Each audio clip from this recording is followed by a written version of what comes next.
మీ business ఏదైనా మీ ఊర్లో promotion చేయాలంటే అది సుమన్ టీవీతోనే సాధ్యం. ఇప్పుడే సంప్రదించండి.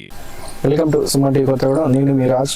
ప్రస్తుతం మనం భద్రాద్రి కొత్తగూడెం జిల్లాలోని నందా తండాలోని వెంకటేశ్వర కాలనీ హౌసింగ్ సొసైటీలో 4వ వార్డులో ఉన్నాం. ఇక్కడ పరిస్థితి చూసుకోవచ్చు. అసలు రోడ్లు అనేది కంప్లీట్గా లేనే లేదు. ఇక్కడ ఒకసారి చూసుకోవచ్చు మీరు. ఒక మనిషి నడవడానికి కూడా వీలు లేకుండా అత్యంత దారుణంగా ఉంది. ఇక్కడ ఉన్న వారి పరిస్థితి, స్కూల్కి పిల్లల్ని పంపలేని పరిస్థితి, ఏదైనా అత్యవసరం ఉంటే అంబులెన్స్ కూడా రాలేని పరిస్థితి ఇక్కడికి. అలాగే చూసుకోవచ్చు, వీధి లైట్లు కూడా లేవు, వాటర్ కూడా లేవు, కనీస సదుపాయాలు లేకుండా తీవ్ర ఇబ్బందులకు గురవుతున్నారు.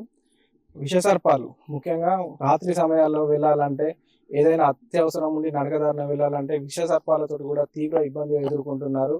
ఎన్నోసార్లు ప్రభుత్వ అధికారులకు ఆర్జీ పెట్టుకున్నా కానీ ఎవరు కూడా పట్టించుకోని పరిస్థితి. అత్యవసరం వచ్చి బయటికి వెళ్ళాలంటే ఈ బురద గుండా నడుచుకుంటూ రోడ్డు మీదకి వెళ్తున్నారు. ప్రస్తుతం మనతో పాటు కొంతమంది కాలనీ వాసులు ఉన్నారు. వాళ్ళు ఎలాంటి ఇబ్బందులు ఎదుర్కొంటున్నారని చెప్పి వారి మాటల్లో విందాం రండి. సుమన్ టీవీ వాళ్ళకి ప్రత్యేకంగా అభినందనలు. ఏమంటే ఇక్కడ ఉన్నటువంటి హౌసింగ్ బోర్డు ఏరియాలో మాకు కొంచెం రోడ్లు అనేటివి దరిద్రంగా ఉన్నాయి. ఈ రోడ్లని ఎమ్మెల్యే గారి దృష్టికి కూడా తీసుకెళ్ళాము. ఎమ్మెల్యే గారి దగ్గర 2 సార్లు కలవటం జరిగింది. ఈ గ్రామస్తులు అందరం పోయి అతను కూడా సానుకూలంగా స్పందించిండు ఎమ్మెల్యే గారు. సాధ్యమైనంత వరకు ఫండ్స్ వచ్చిన వెంటనే నేను మీకు ఈ రోడ్డు వేయడానికి నేను సిద్ధంగా ఉన్నాను అన్నాడు. కానీ మీ సుమన్ టీవీ ద్వారా మేము తెలియచేసేది ఏంటిదంటే, మాకు ఈ రోడ్డు ఒకటి, డ్రైనేజ్ కాలువ, మిషన్ భగీరథ వాటరు మొదలుగున్నవి, స్ట్రీట్ లైట్ ఇవన్నీ కొంచెం వేస్తే మా కాలనీ వాసులకు అందరికీ కూడా ఉపయోగపడుతుంది. గర్భిణీ స్త్రీలు డెలివరీ అయితే ఆ డెలివరీ అయినటువంటి ఆ అమ్మాయిని హాస్పిటల్ తీసుకుపోవడానికి కూడా ఆటో వాడు కూడా ముందుకు వస్తలేడు. స్కూల్ పిల్లలు కూడా స్కూల్కి వెళ్ళటానికి ఈ రోడ్డు అంతా చాలా దారుణంగా ఘోరంగా ఉన్నాయి. వీటన్నిటిని మీ సుమన్ టీవీ వాళ్ళ ద్వారా మీరు ప్రజానికానికి తెలియపరచాలని మా యొక్క మనవి. మేము ఎన్నో సంవత్సరాల నుంచి ఇక్కడ ఉన్నప్పటికీ మాకు కనీస అవసరమైనటువంటి రోడ్లు కానివ్వండి, ఒక మంచి నీరు కానివ్వండి, కరెంటు కానివ్వండి, సరైనటువంటి క్వాలిటీ లేనటువంటి పరిస్థితుల్లో మేము ఉంటున్నాము. ఇప్పటికైనా కొంచెం మా బాధను అర్థం చేసుకొని మీ సుమన్ టీవీని వారు మమ్మల్ని ప్రోత్సహించడానికి లేదా మా సమస్యను పరిష్కరించడానికి మీ ద్వారా మేము ఒక పబ్లిక్ కి లేదా అధికారులకు లేదా సంబంధిత నాయకులకు మాకు తెలియజేసే ఒక మంచి అవకాశాన్ని మీరు మాకు ఇచ్చినందుకు సుమన్ టీవీ వారికి మా యొక్క కాలనీ వారందరి తరఫున మీకు కృతజ్ఞతలు తెలియజేస్తున్నాము. సార్, ముఖ్యంగా మా రోడ్ల పరిస్థితి చూడండి ఎంత దారుణంగా ఉన్నదని అంటే, ఇప్పుడు ఇక కొత్తగూడెం డిస్టిక్ పేరు ఏది, డిస్టిక్ నడిబొడ్డున మన ఎమ్మెల్యే గారి ఒక క్యాంప్ ఆఫీస్ కి ఒక 3 కిలోమీటర్ల దూరంలో ఉన్నటువంటి ఈ కాలనీ ఎంత దారుణంగా ఉన్నది చూడండి. రోడ్లు కనీసం ఒక ఆటో కాదు కదా, ఒక 2 వీలర్ కూడా వచ్చే పరిస్థితి ఇక్కడ లేదు. రీసెంట్లీగా ఇక్కడ చూసుకుంటే ఒక చిన్న ఫ్యామిలీ ఉండేవారు, 2 పిల్లల్ని వేసుకొని. వాళ్ళ స్కూల్ పిల్లలు వాళ్ళు. ఇక్కడ నుంచి ఇంత ముందు వరకు ఎండాకాలం వరకు వాళ్ళు వెళ్ళారు. ఈ వర్షాలు ఎప్పుడైతే స్టార్ట్ అయ్యాయో ఆటో కూడా ఈ బురదకు నేను రాలేను, మీ దగ్గరికి నేను తీసుకెళ్లలేనని ఆటో బంద్ చేస్తే ఆ యొక్క తల్లిదండ్రులు ఏం చేయాలని అర్థం కానటువంటి పరిస్థితులు. ఎందుకంటే పిల్లల్ని కంపల్సరీ స్కూల్కి పంపించాలి కాబట్టి ఒక ఇల్లును కూడా ఈ ఏరియా నుంచి ఖాళీ చేసుకొని వాళ్ళు వెళ్ళిపోయి మళ్ళీ వేరే దగ్గర కిరాయికున్నారు. అంటే మా పరిస్థితి ఎంత అధ్వానంగా ఉన్నదో అర్థం చేసుకోండి. ఇక్కడ ఉన్నటువంటి అన్ని కేటగిరీ అటువంటి వారు, అన్ని డిపార్ట్మెంట్ అటువంటి వాళ్ళు ఇక్కడ ఉన్నాం మేము ఉద్యోగస్తులము. ఒక రాత్రి పగలనక డ్యూటీలకు వెళ్తే కొన్నటువంటి మహిళలు కానివ్వండి, వృద్ధాప్యంలో ఉన్నటువంటి వారు కానివ్వండి, ఏదన్నా కనీస అవసరానికి ఒక బయటికి రావాలన్నా కూడా వారి యొక్క చీకట్లో బురదలో నడవలేక కాలు జారి పడిపోయే పరిస్థితులు ఉన్నవి. అదే కాకుండా పాములు, తేళ్లు విపరీతంగా తిరుగుతున్నాయి. ఇంకా ఇంకేదైనా ఇప్పుడు ఒక లేడీస్ కి ఏదైనా ప్రాబ్లం ఉండి హాస్పిటల్కి వెళ్ళాలన్నా, ఎవరికైనా అంబులెన్స్ సర్వీస్ రావాలన్నా అంబులెన్స్ కాదు కదా, అసలు కనీసం ఒక ఆటో, ఒక 2 వీలర్ కూడా వచ్చే పరిస్థితి ఇక్కడ లేదు.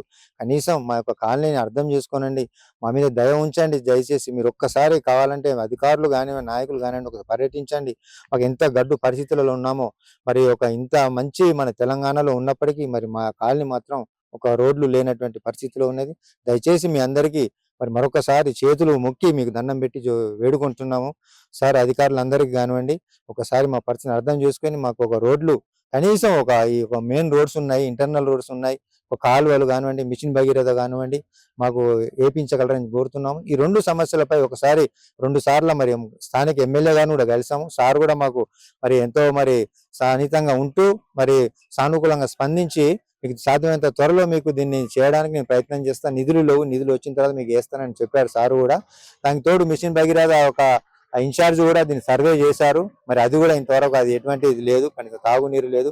ఇకపోతే కరెంటు కూడా మరీ దారుణం అండి. పోయిన ఎండాకాలంలో మాత్రం 160-170 వోల్ట్స్ వచ్చేది. కనీసం ఫ్యాన్ కూడా సరిగ్గా తిరగలేనటువంటి పరిస్థితిలో ఉన్నాము మా కాలనీ అంతా. అది చెప్పుకోలేనటువంటి పరిస్థితి. ఇంకా కరెంటు ఇంకా లో వోల్టేజ్ లో మరి కొత్తగూడెం డిస్టిక్ లో ఉండి కూడా మేము అట్లా ఉన్నామంటే మరి మనం ఎక్కడ ఉన్నామని ఒక్కసారి మరి మీ ద్వారా, ఈ సుమన్ టీవీ ద్వారా మరి మీకు తెలియజేస్తున్నాం. దయచేసి మా యొక్క సమస్యను అర్థం చేసుకొని సాధ్యమైనంత వరకు మా సమస్య నుంచి మాకు విముక్తిని దయచేస్తారని కోరుకుంటున్నాను. ఇచ్చిన అవకాశాన్ని బట్టి సుమన్ టీవీ వారికి ధన్యవాదాలు తెలియజేస్తున్నాను. నమస్కారం సార్. మేము కొత్తగూడెం నడిబొడ్డులో ఉన్న హౌసింగ్ బోర్డు ఏరియా వాసులం సార్. ఇది నందతండ పంచాయతీ. మాకు ఈ కాలనీ ఏర్పడి సుమారు 15 నుంచి 17 సంవత్సరాలు అవుతుంది సార్. అందరం ఎక్కువగా ఉద్యోగస్తులే ఉంటున్నాము. పిల్లలు చదువుకుంటున్నారు. అందరూ ఎవరి పనిలో వాళ్ళు ఒక్కొక్క ఇంట్లో 2-3 ఉద్యోగస్తులు ఉన్నాం సార్. కాలనీ ఏర్పడి 17 సంవత్సరాలు అవుతుంది. అయితే మా కాలనీలో ఈ లో వోల్టేజ్ సమస్య విపరీతంగా ఉంది. లో వోల్టేజ్ వల్ల టీవీలు కాలిపోవడము, తర్వాత ఇంట్లో ఉన్న ఎలక్ట్రికల్ వస్తువులు కాలిపోవడం అది జరుగుతుంది. తర్వాత ఏ ఒక్క స్ట్రీట్‌కి కూడా రోడ్డు లేదు ఇప్పటి వరకు. అధికారులను అడిగాము. అప్పుడున్న గవర్నమెంట్ ఇగో చేస్తాం, అగో చేస్తాం అని చెప్పి చాలా సంవత్సరాలు గడిపారు తప్ప ఏ పని చేయలేదు. మాకు ఒక రోడ్లు బాగాలేవు. మాకు మినిమమ్ ట్రాన్స్‌పోర్ట్ నడిచి కూడా వెళ్ళలేని పరిస్థితి. పిల్లలు చదువుకోవాలంటే పేరెంట్సే మెయిన్ రోడ్ దాకా పంపించి వెళ్తే గాని పిల్లలు పంపించి వాళ్ళు డ్యూటీకెళ్ళాల్సిన పరిస్థితి ఉంది. తర్వాత ఇంట్లో ముసలి వాళ్ళున్నారు. తర్వాత ఒక ఇంట్లో నుంచి పక్కింట్లోకి వెళ్ళే నైబర్స్ ఇంట్లోకెళ్ళాలన్నా రోడ్డు లేదు. వర్షం పడితే చిత్తడి నేల మొత్తం ఎవరింట్లో వాళ్ళు ఉండాల్సొస్తుంది. తర్వాత మాకు దొంగల భయం విపరీతంగా ఉంది. రోడ్లు లేక, ట్రాన్స్‌పోర్ట్ లేక, ఏదైనా జరిగి అంబులెన్స్ ఫోన్ చేస్తే అంబులెన్స్ రాని పరిస్థితి. అంబులెన్స్ రాదు. మా బళ్ళ మీద మేము మెయిన్ రోడ్‌కి పోలేం. మెయిన్ రోడ్ సార్ 1/2 కిలోమీటర్ దూరం లేదు. మెయిన్ రోడ్‌కెళ్ళాలన్నా వెళ్ళలేము. రాత్రుల్లో టార్చ్ లైట్ లేకుండా బయటికి వెళ్ళలేని పరిస్థితి. మేము పాత రోజుల్లో చూసాము. 20, 30 ఏళ్ల కిందట ఎక్కడో మారుమూల ప్రాంతాలలో, గూడెల్లో, తండాల్లో ఉన్నప్పుడు చూసిన పరిస్థితి. సెంటర్‌లో ఉండి కూడా ఈ పరిస్థితి అనుభవిస్తున్నాము. ఇప్పుడున్న ఎమ్మెల్యే గారు ఆయన దృష్టి సారిస్తే, మంచి ఎమ్మెల్యే వచ్చారు. ఆయన గనక దృష్టి సారిస్తే ఒకసారి వచ్చి చూస్తే మా సమస్యలన్నీ క్లియర్ అయిపోతున్నాయి. సార్‌ని వేడుకుంటున్నాము. ఆయన చూడకపోవచ్చు. చూస్తే మాత్రం ఆయన దృష్టికి పోతే మాత్రం చేస్తారనే నమ్మకం మాకుంది. ఇక్కడ మా కాలనీ సమస్యలు గురించి తెలుసుకుని వచ్చిన సుమన్ టీవీ వారికి కృతజ్ఞతలు. మిత్రులారా, గత 10-15 సంవత్సరాల నుంచి ఖమ్మం మెయిన్ రోడ్ పక్కనే దాదాపు ఒక 100 నుంచి 150 మీటర్ల దూరంలో ఉన్న మా నన్నతండ 4వ వార్డు చుంచుపల్లి మండలంలో రహదారి సౌకర్యాలు లేవు, ఇంటర్నల్ రోడ్స్ లేవు. ఇక్కడ రాత్రి అనక పగలనక ఇసుక లారీలు, మట్టి లారీలు తిరుగుతున్నాయి. మరి వాటి వల్ల కూడా ఈ వర్షం పడినప్పుడు రోడ్డు మొత్తం కూడా మోకాళ్ళలోతు బురదతోటి దారుణంగా తయారయ్యి ఎవరు తిరగలేని పరిస్థితి. రాత్రి 8 దాటితే కొంతమంది ఆకతాయిలు మత్తు పదార్థాలు తీసుకోవడానికి వచ్చి అక్కడ బీర్ బాటిల్స్, మరి ఇతర ఒక ఎల్లో కలర్ ప్యాకెట్స్ ఉన్నాయి. అవి ఏంటో మాకు తెలియదు.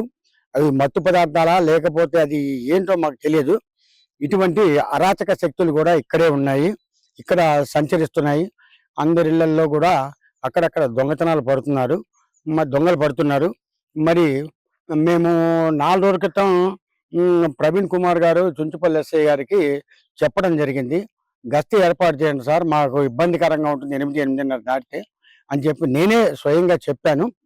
ఆయన ఏర్పాటు చేస్తారని నా ఫోన్ నెంబరు ప్లస్ నాకు మాట ఇచ్చారు. ఆవిడ కరీంనగర్ నుంచి వచ్చారు సారు.